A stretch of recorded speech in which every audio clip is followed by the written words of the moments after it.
Musicians Talk Show is brought to you by Bandzoogle. Bandzoogle makes it easy to build a stunning website for your music in minutes. Choose from hundreds of mobile-friendly themes, then customize your design and content in a few clicks with Bandzoogle's easy visual editor.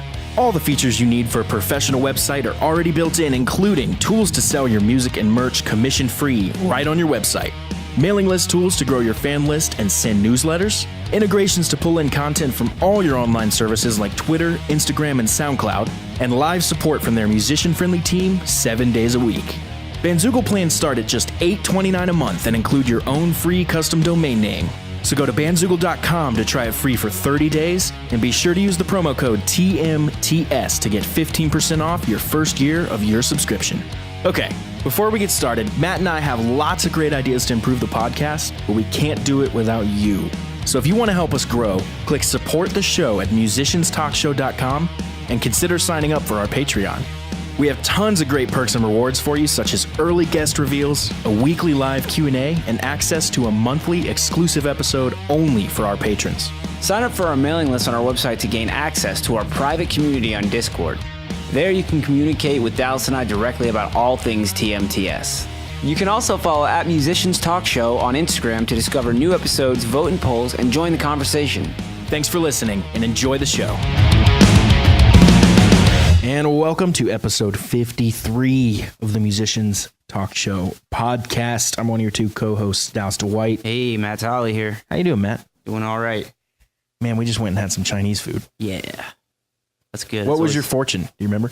It was something about like keep working hard because it's good. Prosperity is coming or something. Yeah, exactly. I was like, hey, maybe that's about our show. It is. It's all about So, if you guys didn't skip it, you just heard the intro where we talk a little about Patreon. And I wanted to talk a little more about Patreon. Matt, talk a little bit about what it is while I pull up our super nifty rewards that we've reworked for everybody here. Yeah, so Patreon is a way you can support the show directly, and you can get all kinds of really cool rewards and access to extra content, and even help us with episode prepping and all kinds of things. If you have ideas, if you have just want to chat with us, it gives you all kinds of access and cool features. So, and we've had Patreon up for a while, but the rewards were kind of lacking. I felt. Well, we're just rolling it out, so we're trying to make it. We're coming up with ideas all the time on how we can make it rewarding for you guys. Sure, so. And I think we've nailed it. Yeah, I think now, and we're kind of adding to it. But right now, and you'll see as we go through this, I'm going to read through these tiers for you guys real quick. Yeah. The first tier, bedroom musician, love it. I'm super happy with our clever names. It's $2 or more a month. $2 a month. That's not too bad, right, Matt? Anybody can do that. Less than a coffee. Yeah, if you listen to the show and you pay $2 a month, you're going to get a lot more out of it, and it's for sure $2. So you have our sincere and eternal gratitude, and everyone says that, right? We're going to prove it to you because we're going to send you a handwritten thank you card because you guys are the best. That's also going to get you access to our private community on Discord and access to our exclusive patron-only server, where you'll know about upcoming guests as soon as they're booked. So, which is usually weeks to months in advance to when they're released, right?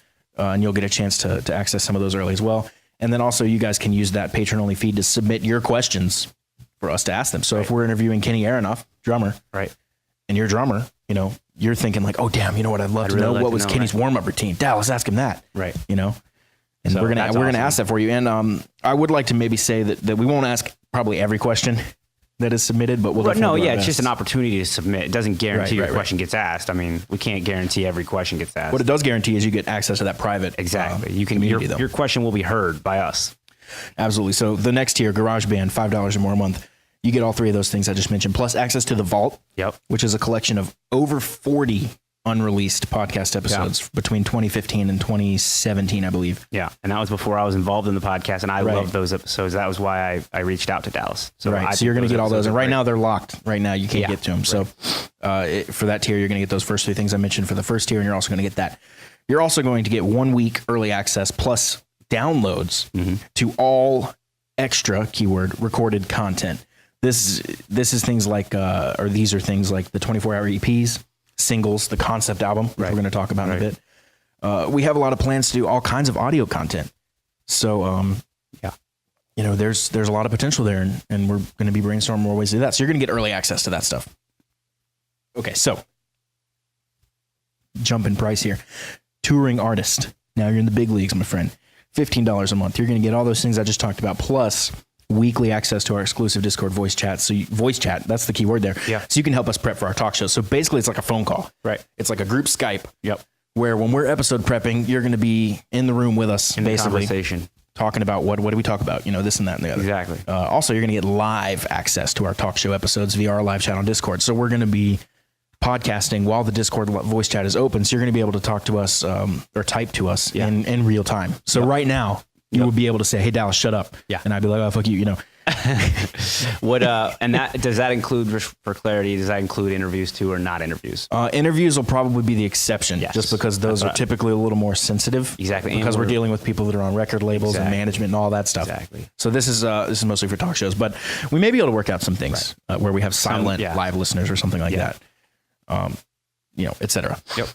That brings us to our final Big one. Here's the big one. For $30 or more a month, you're going to be a superstar, and you're going to get all those things we talked about. Plus, we're going to give you a thank you shout out by name at the end of the podcast. Yep. You're going to get a TMTS official baseball tee shirt. These shirts are so sick, guys. Yeah, I can't even, like, it's not like a black T-shirt with a logo. Like, this is a cool shirt. That's tell me about it, Matt. You know more about it than I do. Yeah, our boys at Mad Park, they do custom T-shirts and for bands and everything like that. We talked to them about making shirts for the show, and they were totally down. So they can make them basically made to order, you know. And when you guys want one, or But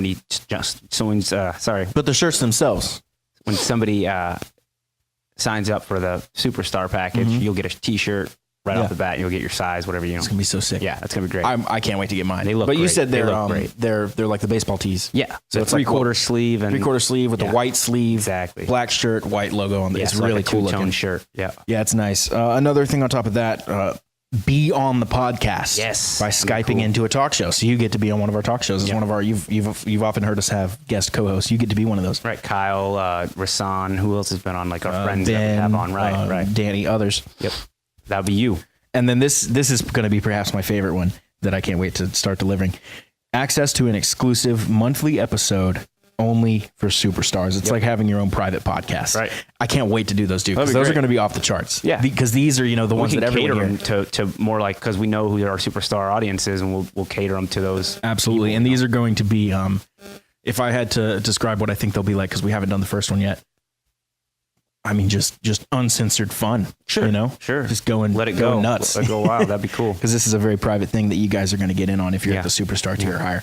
So there you go. That's it all laid out right there for you. So if you want to support the show, those are all the ways. Support the show at any tier. Any tier you want. Yep. We're really thankful for the support. We have big goals to take this podcast to video.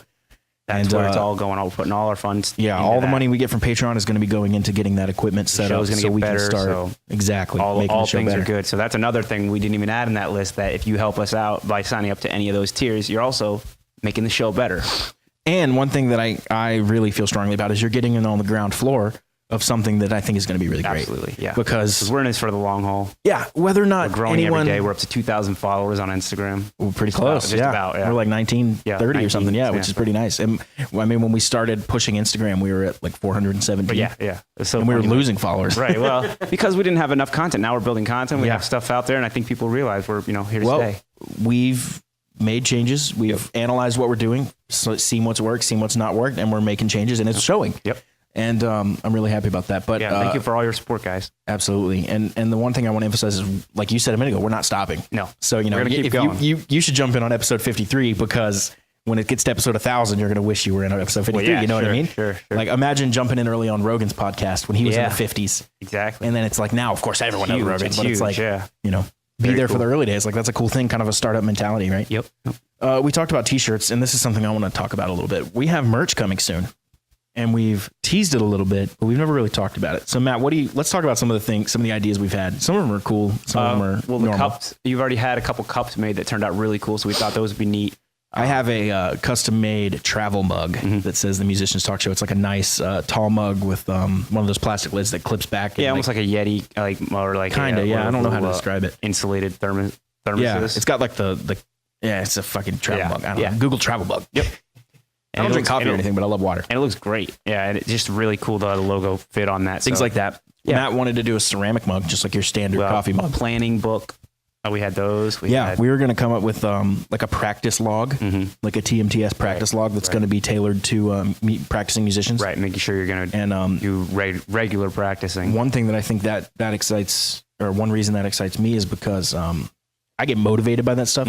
Like if I see a really cool, well thought out practice log, I buy it because it's going to make me practice more in a cool way. You know what I mean? Like, okay, now this thing is kind of structuring my practice in a kind of outline blueprint kind of way. Help you get shit done. That is definitely the truth. If you have it all listed out, what you're going to do and check boxes and stuff like that, then you're definitely. And there's definitely something in my monkey brain that loves just checking boxes. Sure, like this has got to be done. Check, done. This feels check, productive. this check. That productivity. Yeah, absolutely. So getting that with your practice routine, or even we're gonna be throwing out all kinds of content for you guys, and it'll be all on the website. You can go in there and order anything, and not to mention the Patreon stuff. So notebooks, T-shirts. We talked about hoodies, hats. Sure, yeah. Just kind of some swag stuff, but also like the practice log. Just a regular notebook, like a lined notebook, which I have. We have two of. You have one, and I have one. Right. These are just like prototypes, but we're gonna get some for you guys as well. And then we have a really cool idea that we can't talk too much about, but it's going to be unique to this show and a unique merch item that I can't wait to dive into. I feel like that's enough announcements. Yeah. What do you think? Yeah. Let's get to it. The concept has been chosen. Yeah. What is it? All right. So it went down to Criminal Torture and Space Odyssey. Oh, Ghost Possession and Space Odyssey. Sorry. Yeah, my bad. Ghost Possession and Space Odyssey, and Ghost Possession won. Barely. And I was surprised because in the early parts of the final voting, Space Odyssey was winning it was like 88-12. Yeah. And it stayed there for a while. And I was okay, well, I guess we're doing Space Odyssey. And I started mentally preparing, like, what can I write? What are we thinking? Space Either Odyssey. One of them would have been fine, but I was fine with any of the four. Yeah, me too. So it was just cool, man. I think that's going to be an interesting one. Ghost Possession. That was about the dream you had. I think we go. Yeah, I can't even describe that dream without showing you. The idea is the idea. I mean, the dream launched the idea. That's where the idea came from. But we are going to run with what you guys want. We're going to run more polls for songs and all as we're going along, working through this. We'll have to figure out how to do it effectively. Yeah. Well, I think polls work good as far as because our main following is on Instagram. So if you're not following us on Instagram, get on there and you can participate in this concept album and how it turns out.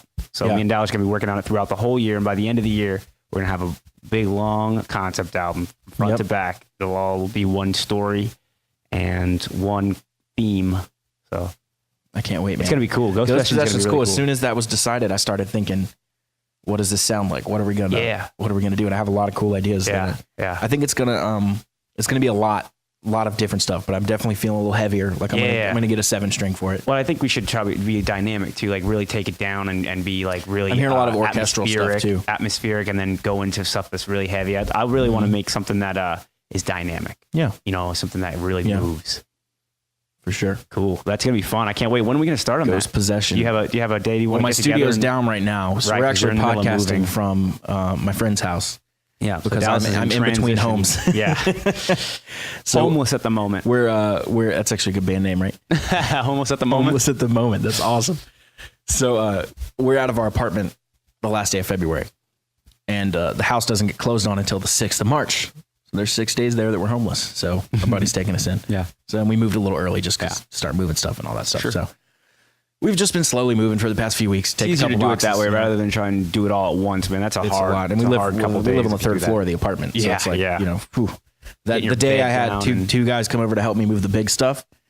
I mean, we're moving couches, cabinets, washer, dryer without a hand truck. Yeah. Like, we're just lifting it like men, dude. 3 stairs and 3 flights. So crazy. It was a lot of fun. So anyway, after that, probably in the beginning of March then, March 10th. Whenever my studio gets set back up in the house. So March 10th is the gig night. So maybe like that week after that. So sure. Cool. Yeah. And we probably need to really set, I think what we should do, let's do this. Let's kind of like like any band has the grid with the check boxes. Yeah. I think we need to lay that out and we need to like say, okay, we need 12 songs done by this time. How many is that a month? We need to get, and start working backwards. That way we can see it. Because we have a deadline. Yeah. So, and I don't want to do, 3 songs and and like all the songs in the right. We can fall behind a little if we have to, like if we're, just whatever busy life gets at us, but we will I think as long as we're doing something once a week. Yeah. I think we'll be fine. Yeah. Perfect. Even if we get the skeletons real quick and then build from there. Right. And I'm going to put together a storyboard for sure too, like kind of what I'm thinking. And we can go back and forth where maybe you should start the storyboard actually, since this is kind of your dream. I don't know if you want to start it and then maybe bring me in on it. Let's clarify. It's not my dream. Like I've always wanted to do this. No. I literally really had a dream at night. Yeah. I was sleeping and I had a dream. It was weird. I wouldn't describe it as a nightmare, but it was definitely really creepy. Yeah. So the dream was based around, I was working like in a cubicle. Like I was like working, typing on a computer or whatever.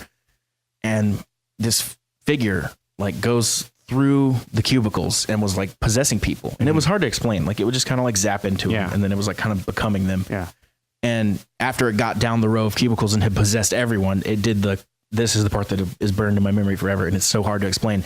It did the creepiest, like happy yell where it was just like, yes, like this weird, that's it. Like, we need that recording and right it there. did this weird, like throwing his arms in the air. Like I did it. Like a Japanese anime. And the thing itself would have been funny. Yeah, exactly. Like kind of anime, but real. Right. And the thing itself would have been funny if it wasn't in such like a dark context. Like he was super happy that he just took over all these people and they're, dead now basically. That's going to make for a great concept album. I mean, I really think that it's a unique idea. It's not something that's done to death, because that's one thing that I was a little worried about. The theme is helplessness. Right. So because the ghost keeps possessing everyone. So if I go to Matt and I'm like, Matt, God damn it, this ghost is possessed. Now you're done. You know what I mean? Yes. Yeah, so the thing I was worried about too was about the other choices like Apocalypse or even Space Odyssey. That stuff's been done before. I mean, we would definitely do a unique job at it. We would do our own thing. But we would have a lot more plot work. But this one is immediately like just unique. Like I don't think I've really heard an album like or anything like this really. So it's gonna be cool. And Possessions, of course, been covered a million times. But this is this and the Criminal Torture ones were two ideas I had that were kind of like there was a rough plot already, right. Which I like them. I'm glad that they went with Ghost Possession because it's going to be a good one. It'll be cool. All of them would have been great, but I mean, any of them would have been fun. This is going to be great. Cool. I'm stoked. I can't wait to get started. Yeah. I'm going to start like brainstorming. We said 12 songs, right? I thought we said 10. I think we said 12. 10 or 12, yeah. We could do 12 too. I mean, we'll see what we get because we don't have 12 months anymore. We've already started too late, right? So that'd be more than one song a month. Doesn't have to be one a month or two a month or whatever it is, I just don't want to put too much pressure on us. Let's I think as long as we hit 10. 10 is the goal. Let's see how many it takes to get the idea out to like and then the storyline and all that. I think the best way to do it is like I was saying, we write a 2-page story basically. Very rough outline. Yeah. And then we say, okay, here's plot point 1. This is song 1. Yeah, chapters. Each chapter would be a song, basically. Absolutely. So we would have each song would kind of have the title, basically. Yep. And then we would write the song around that, which could be cool. We're kind of working down instead of up, Yeah, we have a plan. We know what we need to do. Which would be cool because it'll almost write the music for us. It'll be like, okay, this is the dark song where all hope is gone. It's got to be, X, Y, and Z. So. Yep. And we'll hopefully get a nice conclusion at the end of it and maybe, it'll be fun. The biggest thing we need, I think, is a solid plot with a beginning, middle, and end. Right. Exactly. That's the thing. Following the plot of like a movie. Protagonist, antagonist, climax, all that stuff. Yeah. Right. Yeah. Oh, it's gonna be great, dude. I'm stoked. I'm getting excited just talking about it. This is getting into real creative territory, which is fun. Which is fun too, because I think we get to, I think we're both very creative, and we get to kind of show off that, and hopefully people, it legitimizes us a little bit. People can listen to it and go, okay, these guys are good, or hopefully you think we're good. Which is cool also because, and we need to come up with a name for this, like the band. Yeah, because we're going to post it because distribute. You want to put it under Power Moves? We said Power Moves, but Power Moves I feel like was that group. Okay. You know what I mean? Yeah. So I don't know if you're right. You're right. What do you think about the artist being the Musician's Talk Show? Yeah, I don't have a problem with it. I don't have a problem with it. It's obviously not the most creative thing, but what I do like about it is for search reasons. Right. When you go on Spotify and search the Musician's Talk Show, it'll come up too. Now you see everything instead of us having to be like, since it's already a podcast, will it go underneath that, or it'll all pop up together probably? You think, or we'll go into under artists because podcast is labeled differently. Well, if you search something, it brings up everything related to that search, right? Yeah. So, and that'll be cool because it'll put us in an artist category as well. Right. So it's kind of funny to have an artist called The Musician's Talk Show, though. So what, though? It is what it is, right? It's us. And you know what I was thinking? I think, too, is along the way, it's a long year. It's going to be a lot of writing. Why not bring our friends musicians in it here and there? Like, have somebody play on it, or somebody the podcast knows. I want to get Ben to do some violin for sure. See what I mean? Like somebody the podcast listeners already know, and then they'll be like, oh, cool, there's, there's Kyle playing something, or there's David or Danny doing a solo. Anything like that, I have a song for David in my head already. There you go, man. I know he'd do it. He loves that stuff. So he's good at blast beats. Yeah. Oh, he'll do blast beats, dude. He'll do he'll do grindcore. He'll do whatever you got. Yeah. He just likes the extreme stuff too. But he's also he can do the most simple beats and grooving beats. So it'll be fun to see what he brings to the table, or anybody brings to the table. Like we really can just as we're coming up with a song guest solo by Danny. Right, dude. Think about that. That'd be really cool. Dude, Danny shreds, and that's so funny because that's his Instagram name. Yeah, but he really does. Yeah, His he Instagram really is is Danny Shred. Yeah. And he shreds, dude. He's a good guitar player. Yeah, so really that's guitar going to be player. really fun, man. I really think there's a lot of room for creativity and bringing everybody in, because then everybody feels a part of it too, you know? Maybe that'd be something that one of the guests could do or something. I was like just thinking that, dude. that'd be Imagine a crazy. Greg Howe solo in the middle of that. Crazy. Anyways, so that's a lot of cool things coming up, you know? You're hearing us figure it out here live, too. I How like funny that is because then you know what our intentions are. We're not just, you know, oh, we have this concept album. I want everybody to hear the biggest it. question mark I have, and I feel like we're not quite on the same page even, and that's because we haven't figured out what we want to do, is how we involve the group in this. Because I was thinking we involve them on kind of the topic selection, and then we kind of surprise them with the story as it goes along. Sure. Because we're going to be releasing, I think we should have the story done, the ideas done, and then we work chronologically. Right. So that way it's like watching a TV show. Exactly. You don't release song 6 first. No, right. Even if it's the best song. Even if it's we'll the best. release chapter 1, which will tell part of the story. You wanna Chapter release 2, them and we'll go throughout through the like year? that. I think so, yeah. Okay. Maybe Cool. as they're done. Singles? Right? Like, how does that work? Maybe you're going to label it as a single when you put it in digital distribution. That's how it works. You're going to have to either There's a put lot of single stuff or we have to album. figure out, for sure. Yeah. Another thing I wanted to do was really take a lot of video and put together some videos in the making clip of here, this. yeah, little clips in here. And Even there. some behind the scenes like Pro Tools videos, Yeah. like, hey, here's what we're doing, here's the session, stuff like that. Or that way like, you can learn along with the album making process. sure, That'd be great. It's great. Good idea. And I want to dedicate an entire part of our website. So when you go to our website, you'll see, you know, home, which is actually episodes, apply is there, support the show is there, contact is there. There's only 4 things. And then a 5th one would be there that says concept album or what about the name of the album is. Or what about media or something like so that way we can include power moves and we can include all that stuff there. Eventually, yeah. But while we're doing the concept album, I'm thinking just specifically it's like for this that. one-stop shop for like blog posts we write about it, videos we do about it, updates, so you can kind of follow along. Okay, so more than just the music posted there, but actually Definitely. Okay, I see like what everything. I see what you mean. Like even just like a text blog post where you're treating it like a journal. Like, hey, we're working on song 6. This is what we're here's thinking. here's where we are in the process. Right. Good idea. Which will be cool for 2 reasons. 1, people can follow along, which is fun, behind the scenes stuff. Yeah. 2, we can go back and look at it and be like, oh my God, remember this? You know what I mean? that'd Like, be really cool. this is what we were thinking. That's so funny. It didn't end up that way at all. That kind of stuff. Yeah, that's always interesting. So documentation is important. Yeah. Yeah. So, but video and also text. Yep. So, yep. Cool. That's gonna be fun, man. I'm stoked. yeah, I'm getting excited. I'm going to start writing. Yeah. Got to order that 7-string. Yeah. You're planning on doing a lot of 7-string work, or I'm thinking, yeah.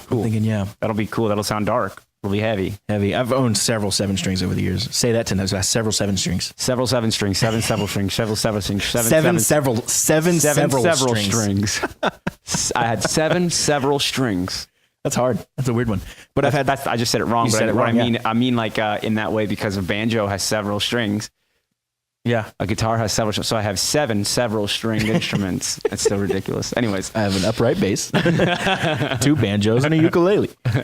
So, yeah, I think a 7-string is going to be a staple of this instrument or this album. And that's something I've planned from the beginning. It's the only reason it may have been questionable would have been the Space Odyssey, but I still would have made it work. yeah. Oh, yeah. And yeah. That would have been cool.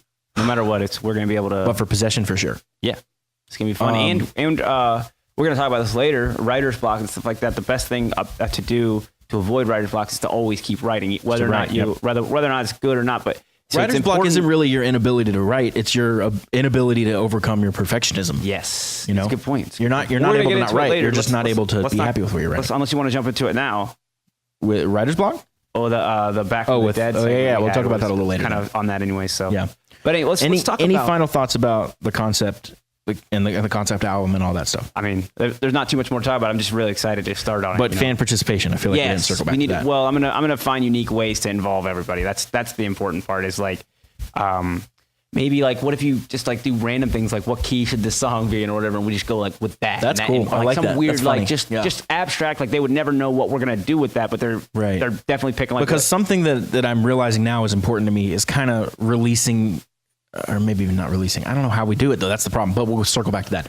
Is let's say we're releasing them as singles, releasing them and letting the story unfold. Right. You know what I mean? Right. And we can't do that if we're saying like, hey, you know, what should this one be about? Like, you know. Yeah. What I mean? No. Right. Yeah. Because then it's no surprise. So I'm thinking like they more pick things the overall that are, topic. So they've drawn the box for us to work in. Exactly. Right. So what they want to hear about or what they want the theme to be, and then they can maybe just pick little things here and there that would choose a direction for us, because you know how we talk about all the time, creativity needs almost like something to go off of, like limitations, right? A little bit of limitation. Like, hey, I'm going to be really creative, but in the key of G. Exactly. Like just that kind of thing, and that will change. Like that'll give everybody kind of an understanding of how the song ended up to be the way it did. But it also doesn't give away the story. The story part is definitely going to be the surprise part, because we want that to be, and it's almost going to be a little ambiguous. It's like, it's almost like no concept album directly tells a story like a book does. Right. There's always some poetry. Right. Of course. You got to draw some conclusions and stuff. But instead of it being like you guys already know what the story is and then listen to the song, I'd rather you listen to the song and then we can talk about what it's about later afterwards. You know what I mean? I don't want it to ruin the surprise. You want to listen to it and like be.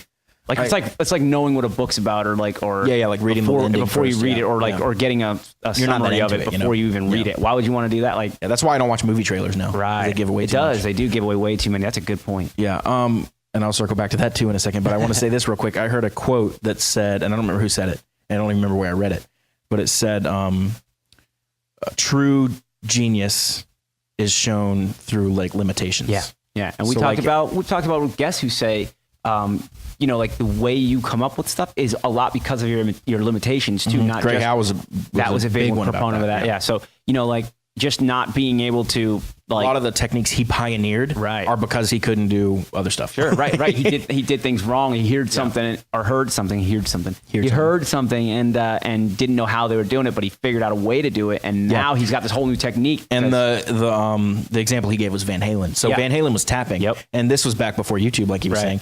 So, and we've told this story 100 times, but he was trying to learn it by ear and was like, how is he doing that? He didn't understand that there was another hand involved. So he figured out another way to play it. Yeah, and that's the thing. Eddie Van Halen played with his back turned to the audience for a while too, so nobody really understood what he was doing. They just knew. And so anyways, go back and listen to that Greg Howe episode if you want to hear more about that, because it's the whole episode's awesome. It's deep but there's some really good moments. What episode was that? Do you remember which one? It's in the teens, like 17, 18. Early.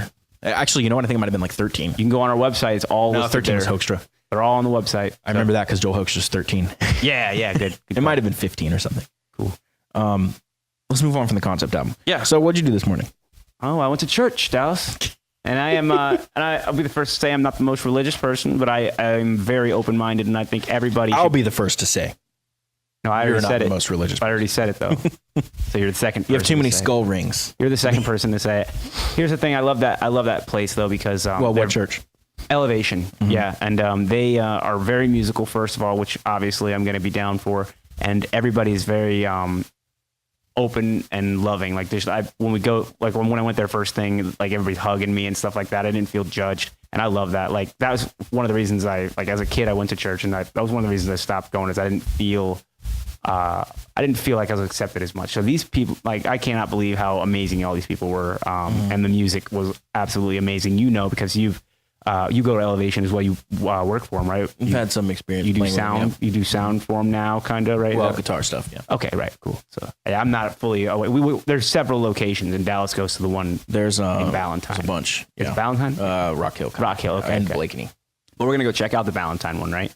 I think yeah. I'd like to. Let's do it. And just because, man, I mean, the caliber of musician they have there is awesome. Like, there's something to be said for their program. In this area, which is where they're headquartered, in the Charlotte area, right.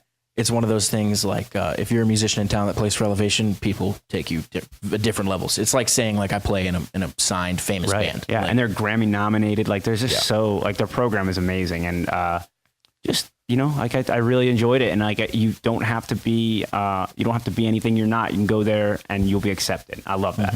So I had a great time. Yeah. One thing I like is, I don't really know how to say this, but one of the reasons I speculate they're successful is because they pay their people really well. So they get the best people. Yeah. Because the best people that are really good at X, Y, and Z are going to get paid to do X, Y, and Z. So if you're not paying the highest, they're going to go to who will, because they're the best. Right. If I'm the best guitar player in town, I'm not saying I am, but if I was, then I have a job somewhere. So I'm going to go to the highest bidder. Right. Absolutely. So, and the place that really puts the focus on their music. I mean, they have amazing PA. You can tell, they pour the money into their music production and stuff. It's so worth it, man, because it really moves you differently. It's like, like I describe it as a wave washing over you. Yeah. The difference between a low budget show and a show that's like what they're doing and where they're doing them in like auditoriums. The one I went to was at a school. and they just have this amazing auditorium, dude. I was blown away. When the bass hit, whenever he hit the kick drum, dude, you feel it. It feels like it's coming from the inside of your chest. Like it's like coming out of you almost. It's very, very moving. Yeah, it was great. My head was a little. I had a little bit of a headache this morning, but that was the rough part of it. But it was amazing. So that says a lot, that I got through a rough time. Yeah, that's awesome. Yep. And uplifting and motivating. I'll say that too. And inspirational. Like inspirational is a good word. Yeah, yeah. Because no matter what you believe in, you can take what their message is and use it to motivate yourself to do better in your life and to be a better person. So sure. I don't think anyone would argue with let's all be better. Absolutely, absolutely. Who wouldn't? Yeah. Let's all be more kind and more loving and just better people. Absolutely. And everybody's there, more accepting for the same reason, so that everybody just feels like a good community. So it was great. Community is a good word as well. It was great. We wanted to talk a little bit about, we have a Back from the Dead. Yeah, let's do that. I like that segment. And we got into it just a little bit. This one's about writer's block and Amy Winehouse. Amy Winehouse. Let's play the clip real quick. The sort of struggle you went through with kind of writer's block. Well, I had about 2 songs when I finished Frank. I had 2 songs not left over, but I did straight away with Salam, and those were Just Friends and Addicted. Then I couldn't write for about 2 years, and I thought, well, I'm screwed really, because I can't write anymore. And the thing is the more you write, the more likely you're going to find something that you like, and the less you write, the more likely you are to just be like, that's crap, that's crap, I can't write. And then it's a vicious cycle, because if you think you can't write, then you don't write, and then you need to be quite prolific in order to get the good. Sometimes you need to just get the shit out of the way before the good stuff. I can't swear, can I? So there you go. My favorite thing she said was, if you think you can't write, you don't write. Exactly. I mean, it's a mindset. You get into that mindset that's like, oh, I'm in a writer's block right now. Then guess what? You're giving your body permission to not write. Guess who writes good songs? People that write songs. Yeah. So if you're not writing, there's no way you're going to write a good song. So what I was mentioning this earlier, because the concept album is going to be a great tool for us to just stay writing and stay creative, keep that muscle moving. And it's over a long year, you know what I mean? So we don't have this really short time period where we have to crunch it out like 24-hour EP. Now that's like a sprint. This is like more of a longevity thing, but we'll always be thinking about it and we'll be working on it. Yep. And we'll have time to tweak, which is nice. Exactly. So anyways, I like what she's saying here. And she's just basically saying that don't give yourself permission to be in a writer's block. You're not in writer's block. Yeah. You might not write the best music every time you write. That's the problem, is when you realize that it's not as good, that whatever you just wrote or came up with, this new idea, is not as good as something else you've done, or not as good as somebody else if you're comparing it to somebody else. It's not always about making the best song you can, but it's about getting it out. Like, music is a therapy kind of thing too also. So if you write about what you feel, it might not be the best thing ever, but it'll be something. And then you can work from that, always just be writing. Yeah. I mean, a lot of research has come out against this lately, but perfectionism is really a bad thing. Yeah. And people think it's a good thing. Extreme perfectionism. It's starting to... Extreme perfectionism, I would people argue perfectionism in any sort is bad. Because it slows you down. Why would holding yourself to a high standard be bad? Holding yourself to a high standard is fine. Perfectionism is not. But that's perfectionism is working on the 0.1% that nobody cares about, no one matters, only matters to you, and is holding up the whole show. That's perfectionism. If I'm sitting here tweaking a kick drum for 5 days, but if that kick drum turns out fucking awesome afterwards, I mean, can you argue that it was worth it? It was probably awesome before, Well, maybe not though. I mean, there is something to be said for time spent on a song, because I know, like, my case, I've written a lot of songs or whatever, but I didn't release them all right away. As soon as I wrote them, I've held on to them, and they've morphed. They've changed. Different musicians have come into my life, and new ideas have come into my life, and I'll add those to the songs. And those songs wouldn't be the way they are. There's a podcast I gotta make you listen to. I'm not saying that you're wrong about that. What I'm just arguing is that maybe there's two sides. Well, I'm not entirely made up on it either, but I heard I was listening to it today. It's the DIY Musician podcast with Jack Conte. Yeah, that's a great podcast. I didn't know who he was, but the title of the podcast was "How to Get Fans," and I was like, oh, well, that's something relevant. So let's listen to this. It didn't really have anything to do with that. Right. And I found out halfway through the podcast he's the creator of Patreon. Right. He's the CEO and creator of Patreon. Wow. Cool. And he, I mean, I didn't even find out halfway through that. And he was talking about publishing work instead of finishing work. Right. You never finish your songs. Right. You just publish them. Just get them out there. And one thing he said that really resonated with me, and I'm still processing it because I listened to it today, was you have to release and publish your stuff because it's going to make way for new stuff. And the most important thing is not getting the perfect song out there and tweaking the kick drum so it's the best kick drum you've ever heard, and getting the vocals just right. But if there's something, and take that drum take again, you know, that's all good, but you got to release the song because the most important thing to him in his mind was affecting the audience and staying in front of the audience. And if this song is going to impact someone in a positive way, I want to get it out there as fast as I can. Right. You know? And if I'm holding on to it too much, then that just slows down the process. Yeah, I understand what he's saying is that you shouldn't never release something because, you know, it's not done. That I get that. That's not what I'm saying. But what I'm saying that to give a song or an idea time to breathe, there can be more creativity. There's room for more creativity. Just like this whole year, we're going to have to write this concept album. We'll have more time to mull it over, you know, and we can kind of take our time and also be inspired, you know, it gives us time to be inspired for it. You know, we'll be out somewhere and we'll get an idea. Like, that's it. That's what the next song has to be, like that. And if you just are just releasing them, you know, and then getting it out there, you still have that idea and that's now a new song. So, you know, like one of the things I've wanted to do in the past was go back and re-record some old stuff. No, I think that's a waste of time. And that's not a good idea. I think that's a waste of time. And even if I've done that before, only because like lineup changes and stuff like that, but I think that's a waste of time to go back and to re-record songs. So, but what you're saying is kind of like that. Kinda. You're just holding on to it too long. You know what I mean? Yeah, but I'm just saying that I don't think it should just be like, I wrote this song, don't even worry about the kick drum. Just get it out. So the example he used was the Beatles wrote and released one of their most famous songs in 3 days. Right. It's like, so if you're holding on to your song for 2 years and I'm in the middle of this too. I mean, the songs I haven't even released yet, I've had for 2 years. Sure. And like, why? You know, we went back and did a whole other drum take. Right. We didn't have to do that. Yeah, we didn't have to. But that's the thing, man. This is no, not you and me and the LA back movie. back in the day. Yeah. But yeah, I know what you mean. Totally. It's different. Like, because one of the biggest things we fail to do over and over and over again, even though we say we're going to do it, is to listen from an audience perspective. Do you think they even know what a fucking hi-hat is?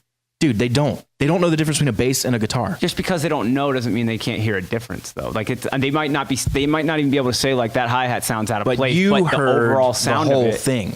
Right, but they only hear the finished product. Dude, go play Beatles records. They're so weirdly, well, it's old, so we get that. But they're produced to a standard that would not fly today. You know what I mean? Because it was the 60s. So it's like, yeah. I mean, you know what I mean? Like, they're fine. Like, there's stuff that's been released that like we put this weird pressure on ourselves that doesn't really need to be there. You know? But you're also like, if you're trying to be cutting edge and you're trying to be progressive, or you're trying to be, you know what I mean, something like pushing the edge or pushing the envelope. You know what I mean? Then it takes time to really make sure that is, you know, like if you listen to some perfect records, like I would say argue Dream Theater, like just makes fucking tight and perfect. They work records. fast too. And they work fast, but the point being though that they spend the time to make sure it sounds perfect. They follow the old album cycle, which is 2 to 3 years. Yeah. And another thing I'm hearing is that album cycle is dying fast because people want content almost singles like and EPs monthly, are growing, man. Singles and EPs. And the people that are the most successful on places like Patreon are the people where a subscription would work. Like if I subscribe to your podcast, I know I'm getting 4 episodes a month. Continuous content, absolutely. Where if I subscribe to your band and I get one album every 3 years, I'm like, why the fuck am I subscribing? I'll just buy the album when it comes out. Right, and I'm saying within reason. I'm not saying that like that you should take a year to work on a snare drum or something. That's not what I'm saying. What I'm saying is that like good artwork sometimes takes time, but also don't be a perfectionist and hold yourself back. The issue I think is that what you're saying is a pretty slippery slope because you can sit there and say, well, this kick drum makes the album, and it doesn't to anyone. Well, everything's subjective. You know what I mean? Yeah, everything's subjective, and if it's your art, though, it's so hard for us to realize, like, hey, this really doesn't matter. Like saying that about your own art. It's like, your how art, often have you said that? Yeah, well, because I'm a perfectionist for sure. I know you know are, what I mean? and you have perfectionist tendencies, and I know what you mean. But it's all subjective, is what you're saying. You're saying that my idea of a perfect kick drum is not everybody's idea of a perfect kick drum, so it doesn't matter. Right. But it does matter to the artist. And you're the kick person who drums, has to live with that recording. So.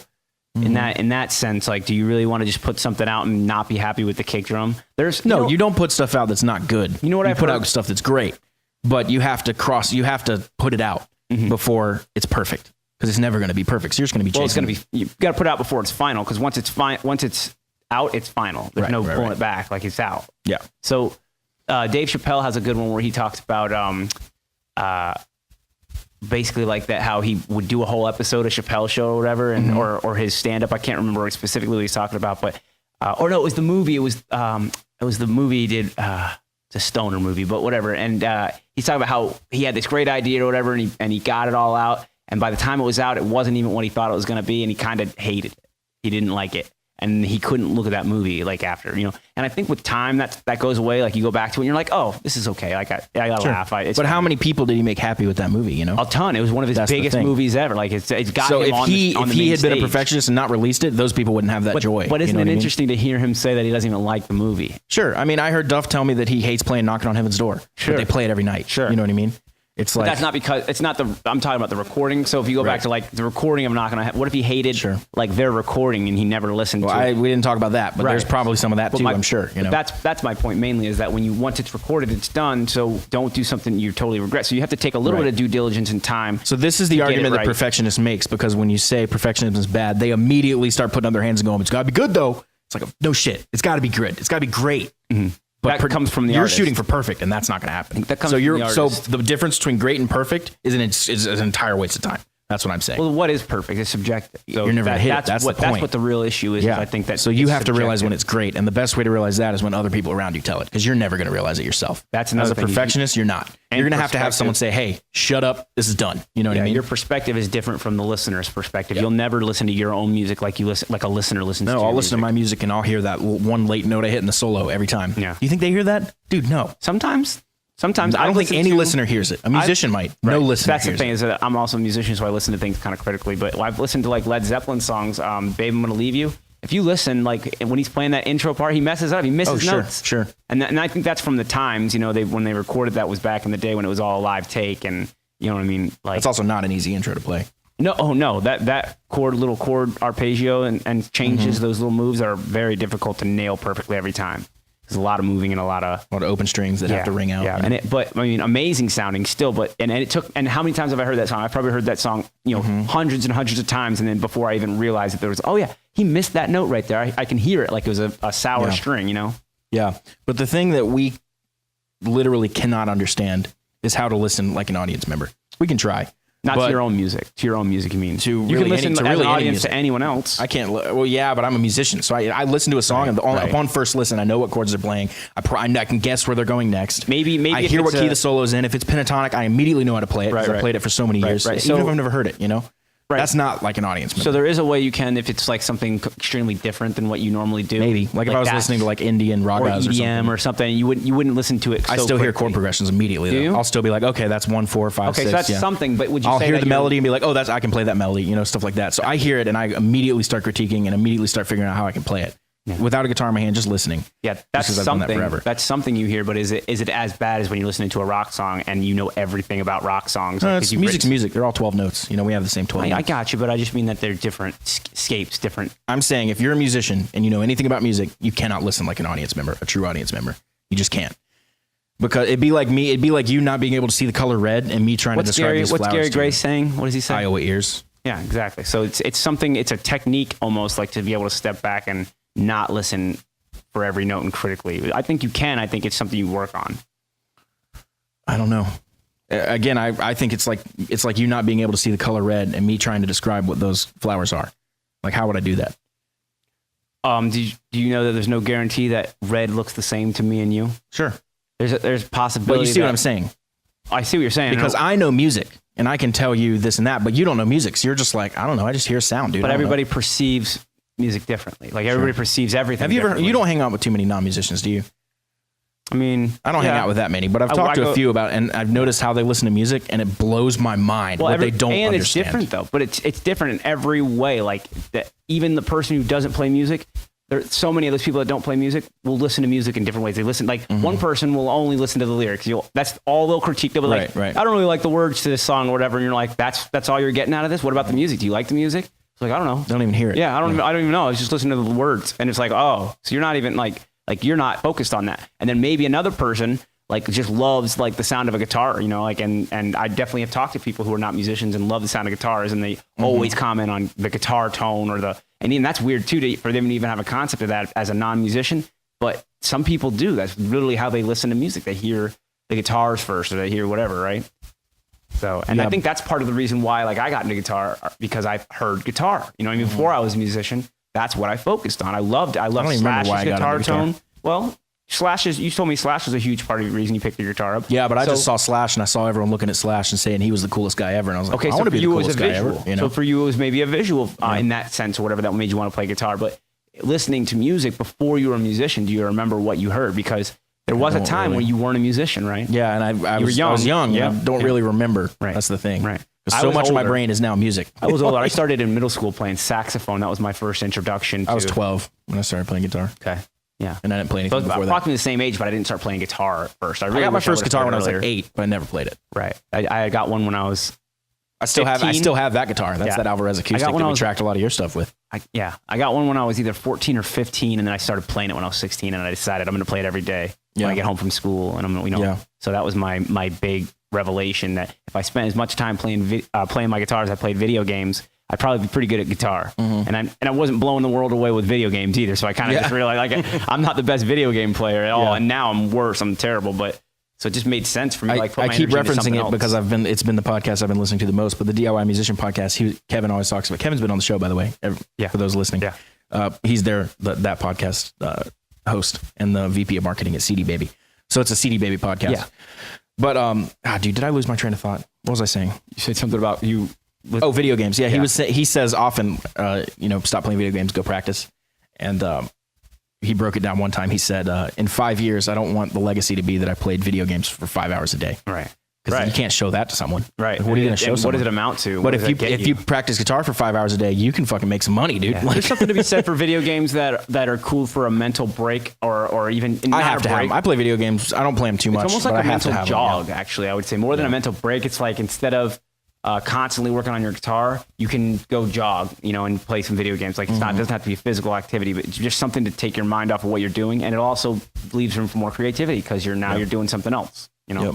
You can write a song about video games. Yeah, I love the like Andy Wood. I love the right. the break, the mental break of like, hey, I'm just gonna sit here and veg for a bit. Some of my friends, we Tinder, the app, the dating app.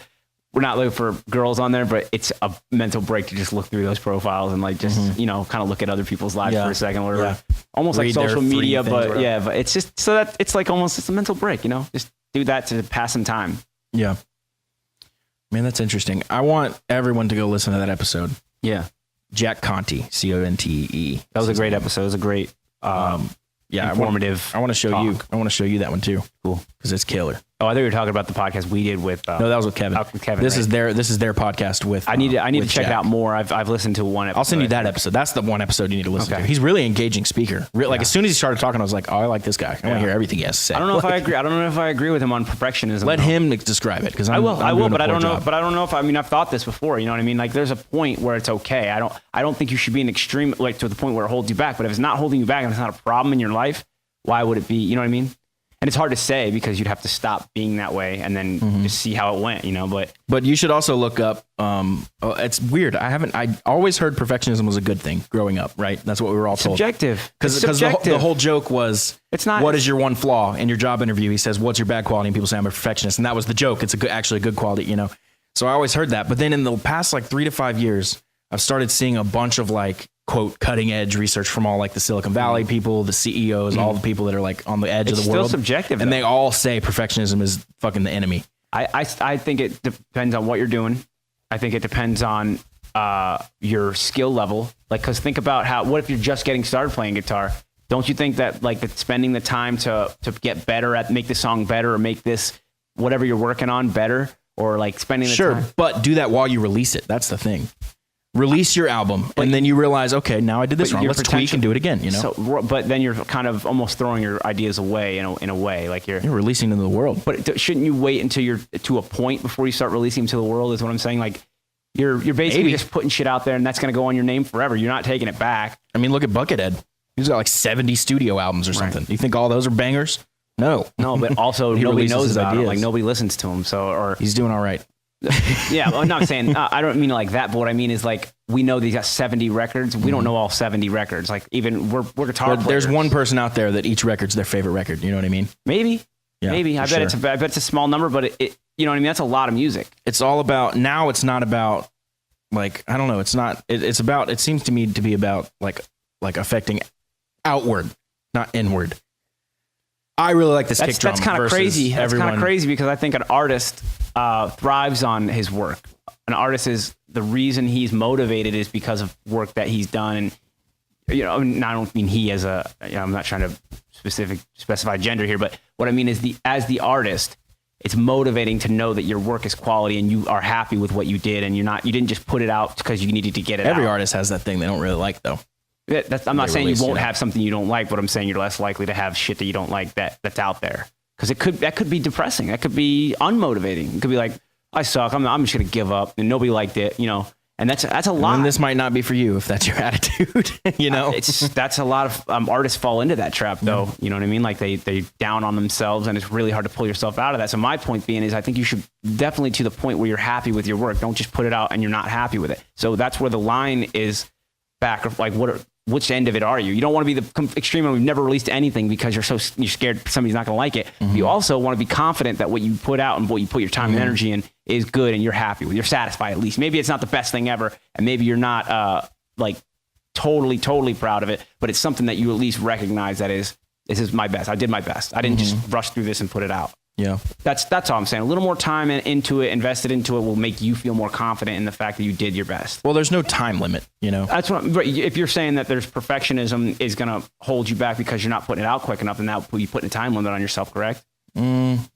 Depends. It does depend, and that's my point. I mean, I would argue both Prep and Barium and the LA Maybe have fallen prey to this exact thing. Yeah. Prep and Barium should have released shit a long time ago, and LA Maybe should have released shit a long time ago. Absolutely. Don't you think that Peace of Mind is a fucking amazing song, though? And would I don't think it's an amazing song because we waited 2 years, though. We could have released the exact same song a year ago. Would you have maybe gone through the same channels that you went through back then 2 years ago? Maybe. I don't know. But the song would have been the exact same because I haven't recorded shit So to this is totally subjective because my point, but you can't go back in time and then try to release it and see if you get the same kind of reaction. But the reaction the Peace of Mind is getting is amazing. Like everybody's talking about how great it would get.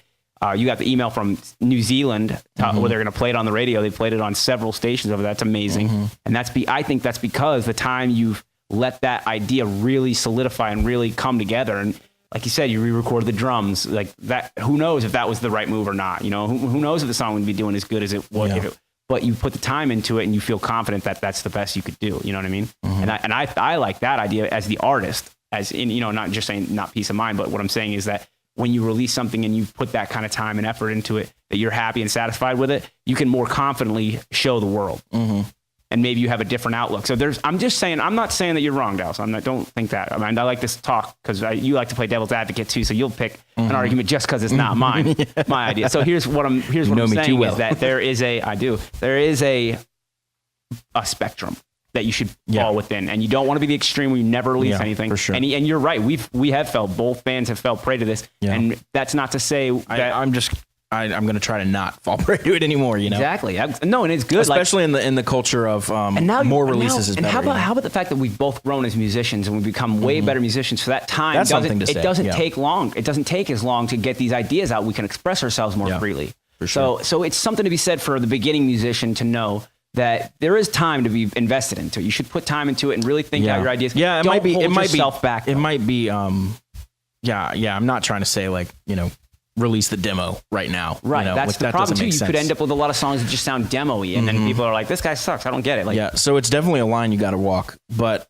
I also think it might be hard for you yourself, the artist, to realize it is. That's one of the hardest things. Oh shit, I'm fucking up right now. You're in it. I need to release in the middle this, of it. Right. Right. The example he used was he exported his final mix and it was name of song. Let's say mix final. Right.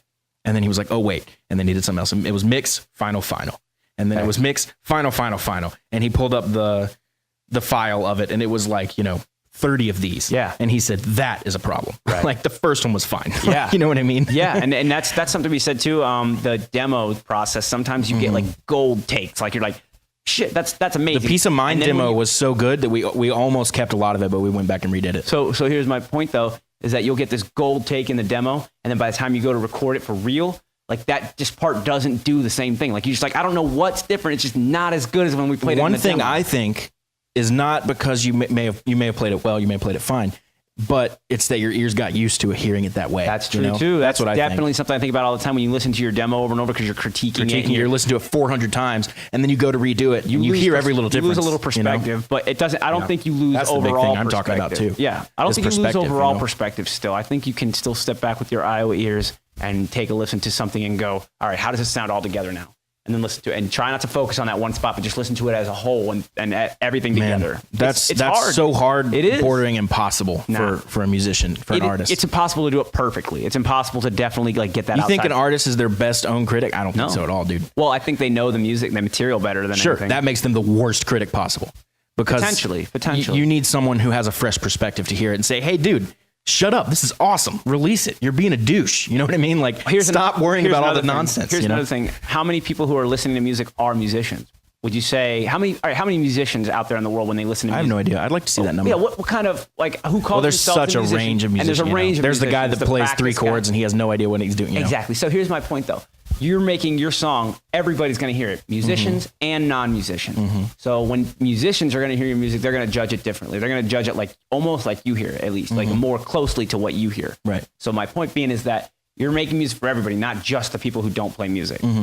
I think that's fine. I would argue that most musicians try to make music for musicians, and that's the problem. That definitely happens. Because I've You definitely ever been heard like, the term oh, you know, a what'd be band's cool band? is this clever thing You I ever do heard right of here. the term a band's Sure, band? yeah, that's what Dream Theater what is, it I would say. A Nobody in a Dream Theater crowd Liquid Tension doesn't play Experiment. guitar. You know what I mean? Liquid Tension Like, Experiment's another one of those ones. It's like if you're in a band, like you're just like, Jesus, these guys are amazing. And Dream Theater's that way too. But I think Dream Theater's a little more mass appeal. It They has definitely have vocals, some fans, yeah. has vocals and whatnot. Right. So I have never found a Dream Theater fan that didn't play some sort of instrument. that's a good point. Good point. Because they're such technicians and they're, Of course, I don't know all of them. they're but they're all prodigals, you know. it's also almost entirely male.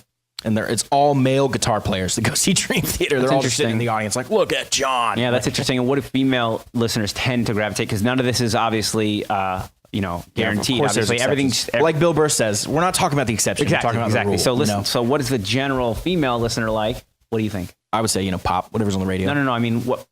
In that band? Or just in like vocals? Like, what do you ask? I would say like both. I would say Vocals most and females lyrics, pay yeah. attention to the vocals more than they do music. So an instrumental band is not necessarily a woman's favorite. They like to hear somebody who can sing. Like I don't know what it is, but women love voices. Like for the most part, because I play guitar and I sing. I don't get very often. God, you're so good at guitar from girls. I get your voice. Sounds really, whatever it is. But guys will always comment on my guitar I playing think before they any comment on my singing. non-musician is most drawn to the thing that they can all do, which is speak. If you Good sing, point. Good if you point. sing, In fact, we're all I vocalists. understand We're when all vocalists. I understand when I sing in the shower that it doesn't sound like when you sing in the shower. You know what I mean? Everybody has different sounds. Because it's So- like, okay, I try to sing and I sound like shit. This guy sings. You do and not sounds sound like amazing. shit, You know what I though. mean? Let me just I'm go ahead saying, and say that. I'm saying. I know what you mean. I know what you mean. The general view. But I don't the even like person. hearing you say that because you have a great voice. When you sang at the New Year's Eve, I mean, Oh, the Prince that was thing? so amazing, dude. Yeah. Everybody was on their feet. It was great. I'm feeling better about my voice lately. I was just saying, like, the female yes, right. person Have in a the voice. audience who I have a voice I is hear just all the there. time, Like, right. I know how I sound singing, and it doesn't sound like Justin Bieber or Exactly. James So LaBrie they're or whoever. impressed with that. So it's like, okay, so I have some barometer on that. But when I see you play guitar, and I've never touched a guitar in my life, I've barely even seen one. Right. It's just not a part of my daily life. Exactly. I have no barometer No to gauge. I don't know if you're comparison. good. I don't know if you're Yeah, bad. I don't know yeah. if that's a bass. You know what I mean? Like just you whatever. generally know if you like the sound that's coming out, but, Sure. but maybe you don't know why too, and that's another Yeah. thing. Like you can't really. That's when you hear people say like it's too metal, and you're playing Right, and you're right. playing like Sweet Child of Mine, Right, and it's like, okay, I realize this person just doesn't like distortion. Exactly, like, right. They equate distortion with metal. You know, like yeah. it's the biggest blanket term. So ever. that's interesting. Just how like all the different listeners out there you're trying to Yeah. please. That's what we were basically on. So Yeah. it's interesting. So the idea to just get something out, could potentially avoid that. Another contemplation. thing is full circle back to Amy Winehouse here, which started this whole conversation. She straight up says it,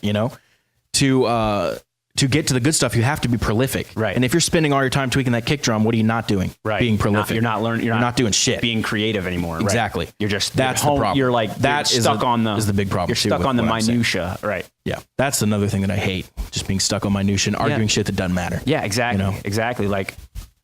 There's just so many little things that can come up along the way, and you're just like, all right, let's not focus on that though. Okay, guys, you realize that this is a whole song. Whoever you're talking to, whoever you're working with, right? So I wish I played this hi-hat pattern. It's like, well, sorry, dude. too you late. didn't. It's Like- the way it is now. Yeah, and that's partly of it. It captures the moment, right? Like, so that's another thing about putting something out quick is that I'll say that there is something about just getting that spark. And the longer it takes to get it 24 out, hour EP, right?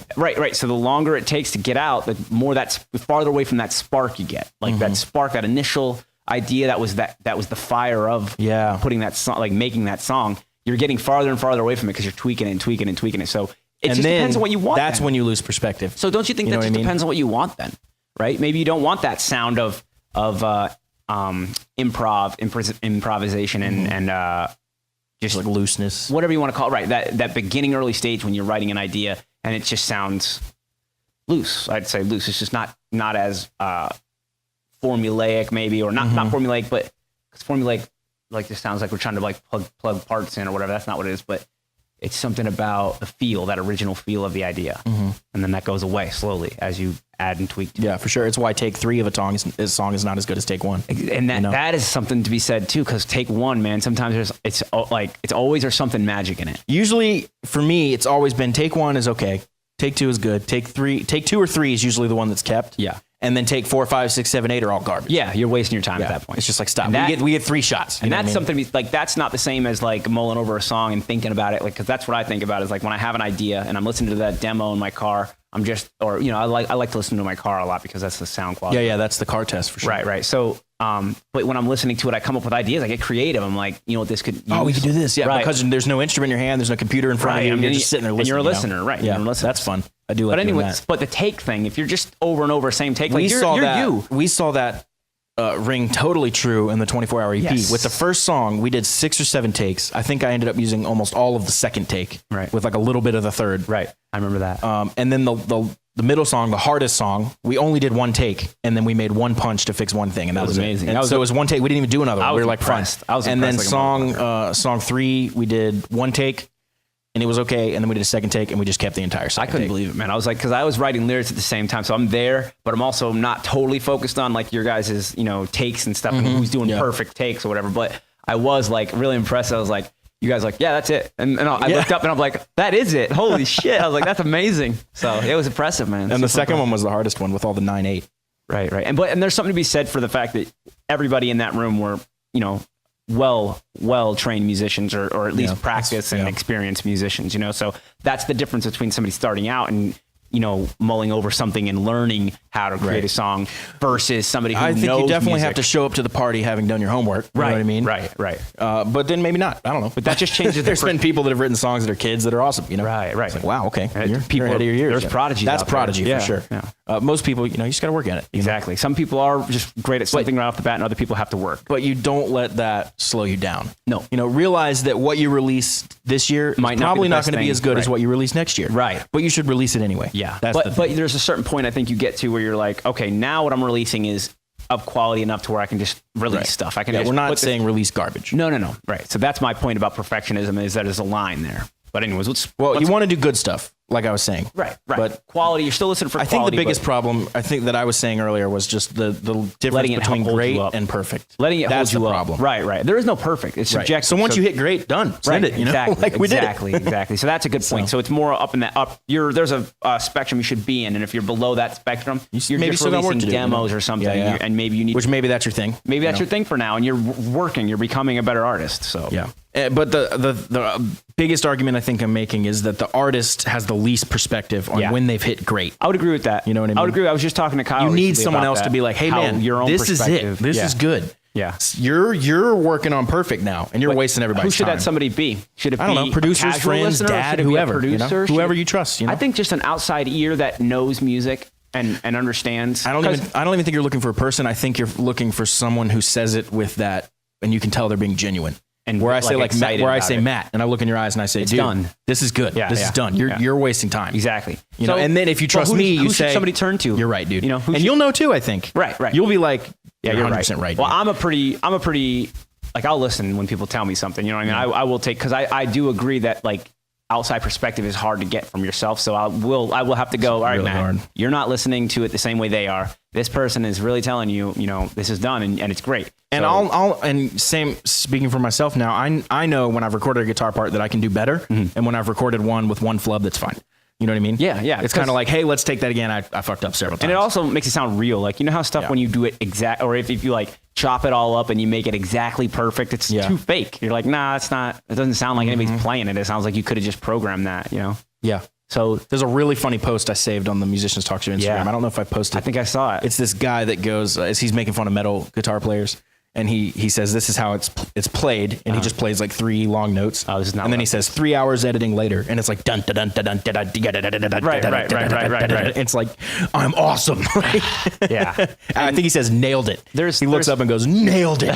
There's been It's like, dude, you did that in Pro Tools. Like, yeah, there's been musicians who talk about how something sounds too perfect. There's a lot of musicians who say that, oh, Dime, when we played that little clip of Dime talking to himself in the mirror, you know, how perfect does it really have to be? Because that little thing that you do with the note that you may think, I didn't really mean to do that. That might be somebody's favorite thing. You know what I mean? And you're just like, you view it as a mistake almost, but they're like, oh, that's the coolest thing. Why are you worried about that? I think the hardest thing is artists have to let stuff go that they don't feel is ready, you know? And It's very hard. It's got to get ready. It's very hard. It's got to be done. Yeah, you know? you're right. And that's not as true for you or me because we're working on our own clock. Right. It can never go out. Exactly. What do I care? And But when you're on a major label. label and there's a team of corporate people saying, Yeah. dude, this is out on March 6th. Is that, you know, is that partially to the after you come out with your first record and people know you for your first record, then the second record you have a time limit. Well, the first record you had 20 years to write. Right. And the second your record whole you have life 6 to months. write. You know? Right. So that's it. Yeah. So as soon as the second record comes out, you better be. That's where the pressure's on. Well, you better be. That's why they call it the sophomore You better slump, be you the know? musician to be able to do that. You better be at a level of your musicianship where you can write and you can feel free, express yourself freely on your instrument, not like I just learned how to play this guitar and I worked for years. You know, I worked for 2 years to put this out, but then the next record comes I around. think that's less true nowadays with the indie musician. Yeah. I think it's most it's true all with shifting. someone who's signed and they have Yeah. deadlines and Right. people holding them accountable to those deadlines. Right. It's like, hey, dude, you owe us 10 songs by this time next year. That could be stressful. It's going out whether you're ready or not. Yeah. So it's like, I better fucking get started. And that's you know why they do that? It's because they know artists can be perfectionists, and they're like, this could take like Axl. Yeah, 10 we're not years. dealing with this shit. This could take 10 years to come Yeah. out with Chinese Democracy. Yeah. Chinese Democracy is a great record. It didn't need to take 10 years. And That's actually, what perfectionism. blows my mind is they had all of those takes recorded, I think, by like 2001 or 2. So it's just been in mixing. It might not even been that. No, it was like 99. Right. So They it was had just everything mixed done and being mixed within and the first mastered couple and- years. Right. And what he kept doing is going back and redoing shit that was already done. See? He was doing exactly what we're talking I about. cannot wait to hear what they have coming out for Guns N' Roses. Yeah. You know what's funny? I think there's like a 5% chance it'll be really well received. I think we'll love it no matter what. 5, you think? I think it's really low. I think it's really fucking low. Because here's what I've learned about Guns N' Roses fans. They're never going to be happy. Well, they put out Never. one hell of an Check album. this out. They get back together, kind of. And what do Kinda. people say? Where's Izzy? Where's Steven?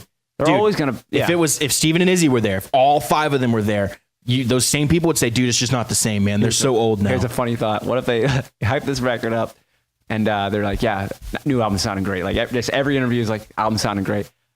The day the album comes out, it's Appetite for Destruction. Just the re-release. Just put it back Yeah, out yeah. again for the third time. 31st year anniversary. So that's almost why they maybe did that in that re-release, is kind of just like get people back on board. They're like, oh yeah, I love these songs. You know, and remember Well, what also was the 30th, which is coincidence. Coincidence, right. I think that actually was coincidence. Yeah.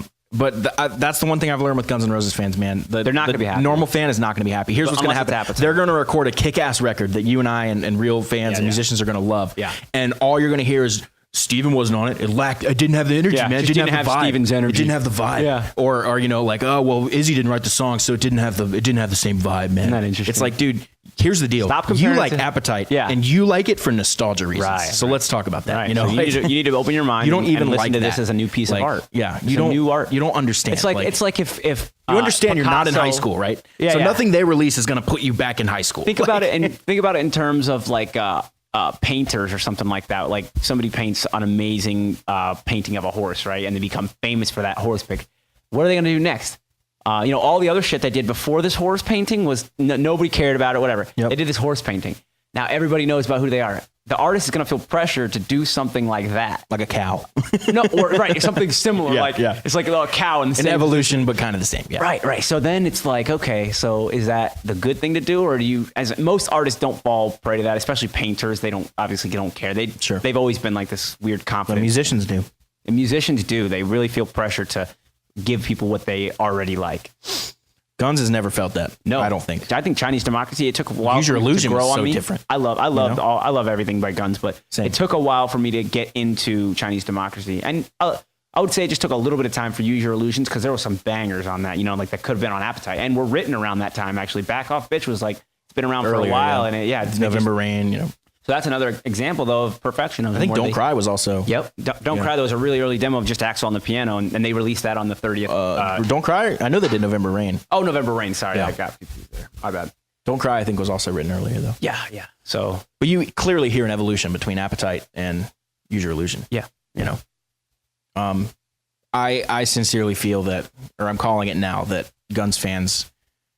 I mean, you'll hear people like it for sure. Yeah. I think you're going to hear a lot of like, this sucks. Steven wasn't on it. Izzy wasn't You're on always it. going to hear negative. Well, here's my issue with it though. If they were, the comment would then become, this isn't Appetite. They're just wannabes. Like, this sucks. They're all old now. Yeah, Like, you're always going to have haters. That's definitely true. But but here's my issue. I It's think the they'll same come out people- with a really good It's album. the same people that call themselves GNR fans. It's like, hey, dude, I think you're just not a fan. Like, Right. you know what I mean? Right. Like, if nothing this band does is going to make you I happy, think people are going to be really happy to hear Slash back on a Guns N' Roses song, you know, and also Duff and their writing styles, and because they do have very distinct styles. for the most people, it's Slash and Axl. That's who they want to hear. Yeah, that's who they know. Those are the. It honestly iconic surprised me how figures. many people are really concerned about Izzy and Steven. It's like, dude, look, they almost Super had Izzy fans in it and he didn't want to do it. Those are almost so the it's fine. super Like, fans. So like, you know what I mean? It's almost the same in the same vein as being that the musician. You know what I Yeah. mean? And hearing something and not being happy. It's almost that same thing. Like you're too close to it. Like you're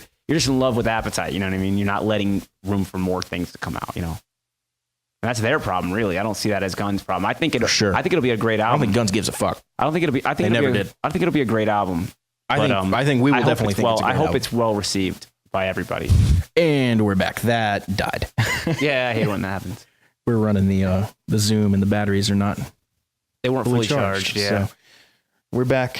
Didn't get new risk-takers. batteries. We're running We just- long, too, We just had to anyways. get creative. We had to plug it into Pro straight in. Tools. Yeah. So these H6s, by the way, are awesome. Talking about a gear spotlight. Yeah, I don't know if we've ever gear spotlighted the Zoom H6, but here's my We did it. I spotlight. think we already did it. You should get one because Yeah. it's an audio interface. It's a portable thing. The actual the stereo mic that goes right there on the front of it to record Works like good sound too, effects yeah. is really Yeah, good. yeah. I've recorded ambiances like at the park and stuff, and I went back and played them in headphones, and I was like, dude, am I at the park? Like, dude, it was creepy how good That's it was. cool. Anyway, yeah, Zoom H6, you got to get it. But let's wrap it up, man. We've talked about a lot of stuff. Yeah. Any closing Went a little thoughts? long. Any final? No, man. thoughts? Really excited about the concept album. We've explained Patreon well, so hopefully you guys understand what you're getting out of that now. Yeah, and hopefully you understand, how you're How helping important us it is. and Yeah, much how we important it is appreciate for that. us. And We're trying to make the show better. We want to turn it to a video podcast one day, so we can all of our stuff on YouTube will actually have you'll have a view of what we do. So I think that's great. for sure. And I don't think there's any such thing as us going too long. Nothing. No such No, but I thing. mean, I just mean that we've rambled a little bit, but we got in an argument basically about That's good. perfectionism. We're That's good. perfectionist about perfectionism. Yeah. Rambling is good. That's what I makes know. podcasts Well, fun. that's what we do. Now let's argue about rambling for 4 hours. Okay. Man, you guys have a good week. It's Sunday night here in Charlotte, North Carolina. We're living life. Yep. You guys have a good one, man. See you.